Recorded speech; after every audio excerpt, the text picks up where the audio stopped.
Hey everyone, so Persona 5 The Phantom X just dropped worldwide, and if you're a fan of the series, you're in for a real treat. This game brings all your favorite Persona characters, yes, even the ones you might have forgotten about, right to your mobile device. It's basically a gacha game, but with that classic turn-based combat we all love, where your squad lineup can seriously make or break your battles. Now, I know diving into a game like this can get a bit overwhelming with so many characters to choose from. That's why I put together a tier list featuring every character available at launch. This way, you'll know exactly who's worth spending your time and resources on, and who's better to skip. So stick around and let's figure out which Phantom Thieves deserve a spot in your team. I'm quickly moving on to the video, and I'm ranking characters in Persona 5 The Phantom X. Before we start, if you enjoy these types of tier list videos, don't forget to like the video and subscribe. Enjoy watching.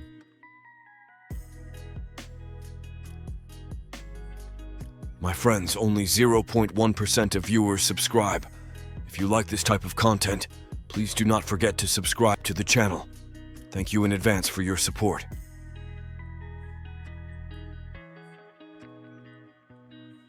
The characters in this tier are, in order from top left to bottom right, Kiyoshi Kuretani, Toshiya Sumi, Tomoko Noge, Yukimi Fujikawa, Motoha Arai, and Kotone Montani. Alright. Let's get real for a second. Not every character in Persona 5 The Phantom X is going to be your MVP, and honestly, some of these C-tier folks are more like that friend who shows up late and leaves early. They've got some quirks, but relying on them too long? Nah, you're better off swapping them out ASAP for the heavy hitters we talked about earlier. Take Kiyoshi Kuretani, aka Ki. He's rocking fire-based skills through his Persona psych, and yeah, his flamethrower looks cool in theory. But in practice, it's like trying to toast marshmallows with a candle. Kind of underwhelming unless you dump a ton of resources into him. For late game brawls, Ki just doesn't bring enough heat to the table without serious investment. Then there's Toshiya Sumi, who goes by Sepia. His Persona Gorgara dishes out almighty damage, which sounds promising, right? But his cane attacks feel like someone swinging a plastic stick. Situational at best and not really cutting it in a competitive squad. You'd have to put in a lot of upgrades for him to actually make a dent, so probably better to bench him early on. Now, Tomoko Noge, or Moko, is kind of that wildcard who buffs your team, but only when the stars align. Using her Persona Prosimna, she throws support from the shadows with her bow and dagger combo. It's neat for very specific fights, but she's about as versatile as a one-trick pony. If you want a dependable all-rounder for the late game, Moko's probably not your girl. Yukimi Fujikawa, codenamed Yuki, swings a flail through her Persona sticks to deal bless damage. Sounds intimidating, but here's the kicker. Those high-risk flail attacks are more miss than hit. Without serious upgrades, she struggles to keep up in the later stages of the game. So yeah, she's one of those characters you might want to keep on the sidelines. Motoha Arai, known as Closer, brings single target damage with her Persona Awilda. Her moves are baseball inspired, which is pretty cool on paper, but in the C-tier realm, her attacks feel about as powerful as a little league fastball. She needs a lot of love and investment to actually fit into a competitive team lineup, so hold your horses before making her a staple. Lastly, Kotone Montan, or Mont for short, is your Ice Queen wielding Persona Terp Sikor. Her figure skater style attacks can dish out some decent damage but lack the consistency to shine when it really counts. Without buffs or upgrades, she's skating on thin ice and won't carry much weight in endgame battles. So yeah, if you find yourself hanging on to these characters for too long, it's kind of like bringing a butter knife to a gunfight. Fun at first, but you'll want something sharper pretty quickly. Time to make room for those stronger personas.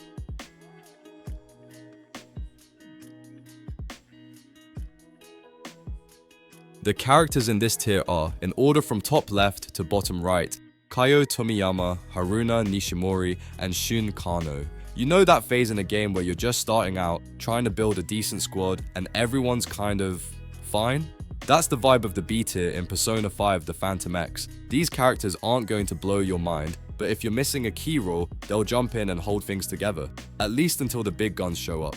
Let's start with Kaio Tomiyama, codenamed Okiyan. She's not exactly the star of the show when it comes to story content, but toss her into the right boss fight and suddenly she's doing the heavy lifting. With her Persona Cleodora, KO buffs evasion and charisma, making your team feel just a little harder to hit and a lot more confident. She's got that flashy Gyaru designer energy, which, let's be honest, is kind of iconic.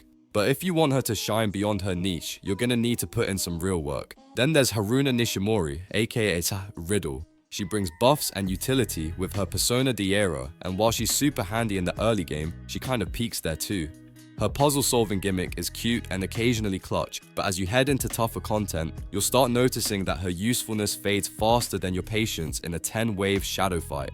Finally, we've got Shun Kanu, codenamed Soy. He flings out ice-based Bufu skills with his Persona Mandarin and is low-key a crowd control champ. His ability to slow enemies makes group fights feel way more manageable. The twist, you've got to level up his awareness to rank 6 to unlock his real potential, and when you do, he might just sneak into A tier status. Not bad for a guy who looks like he's late to homeroom.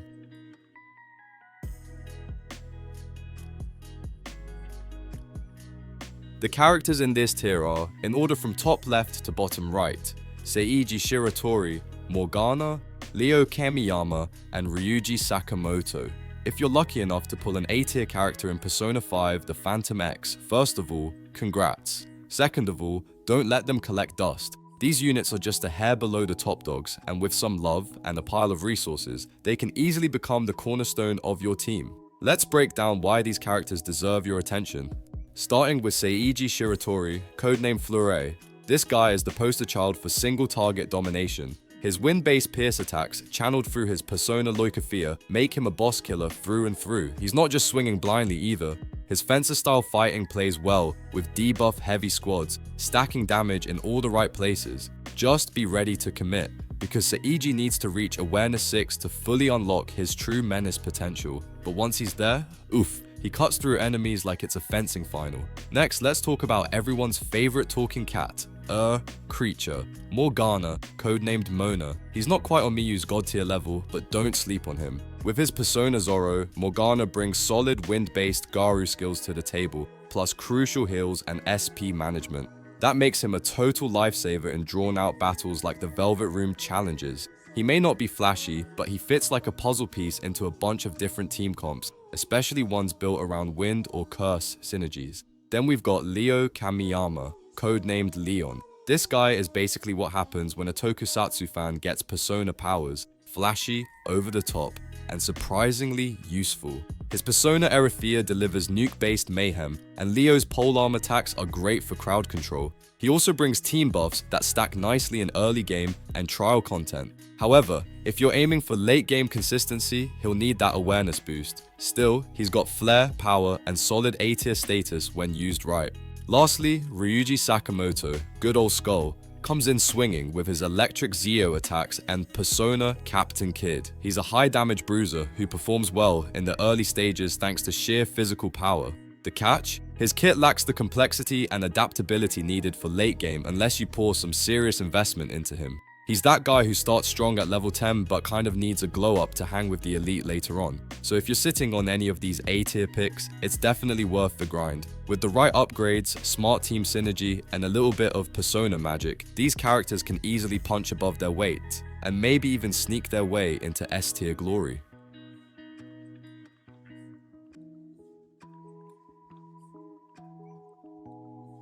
The characters in this tier are, in order from top left to bottom right, Miyu Sahara, Ren Amamiya, Ann Takamaki, Yaoling Li, and Lu Fel. Some characters don't just join your team, they define it. That's the case with the S tier roster in Persona 5 The Phantom X. These characters aren't just powerful, they're practically cheat codes when played in the right setups. If you manage to get one of these legends, congratulations, your team just got a massive glow up. Let's kick things off with Miyu Sahara, codenamed Puppet. If you're building a tanky team and need someone to glue it all together, Miyu's your girl. Her persona, Nemetes, makes her an elite navigator, shielding your squad and reducing incoming damage when HP gets dangerously low. Sure, she's a bit niche, she won't fit into every comp, but when you do need a defensive pillar, she's irreplaceable. Gradual Awakening unlocks her full potential, and believe me, that investment pays off when the hits start raining down. Next is the protagonist himself, Ren Amamiya, also known as Joker. While pure DPS champs exist, Ren's real power lies in versatility. With his Persona Arsene, he unleashes curse-based, multi-turn attacks that hit multiple enemies like a stylish wrecking ball. Add some debuffs to the mix, and suddenly Ren's gaining bonus. Turns and melting enemy teams. He's basically your Velvet Room MVP, a jack of all trades that somehow mastered everything. Then we've got Anne Takamaki, codenamed Panther. Her fire-based AoE damage with Persona Carmen is top tier, especially when you're dealing with mobs. But what really sets her apart are her status effects and debuffs, like Burn, that can shift the battle in your favor fast. At higher duplicate levels, she even gains revive abilities, which can completely flip the outcome of a long fight. Whether you're in a story chapter or a guild boss brawl, Anne is a red-hot must-have. Yao Ling Li, known as Rin, is another curse damage dealer, but with a personality that's just as aggressive as her skill set. Her persona, Meng Po, brings debuffs galore, turning strong enemies into punching bags for your main attackers. She thrives alongside other curse-heavy characters, Hi Again, Joker, and makes trials and boss encounters way more manageable. Yao Ling's a slow burn character. She needs investment to pop off, but once she's there, she's borderline essential in late game content. Last but definitely not least, we've got Lu Fel, codenamed Cattle, and this guy is a boss fight specialist. His persona Robroy supports the team with fire-based abilities, but his real strength lies in control. Lu Fel enhances both your damage output and survivability, setting up those beautiful cinematic combos your DPS dreams about. He pairs especially well with characters who rely on burst windows, making him one of the most flexible and impactful picks for difficult endgame modes. So yeah, if you've got even one of these S tier characters, start building around them. They aren't just units, they're the foundation of victory.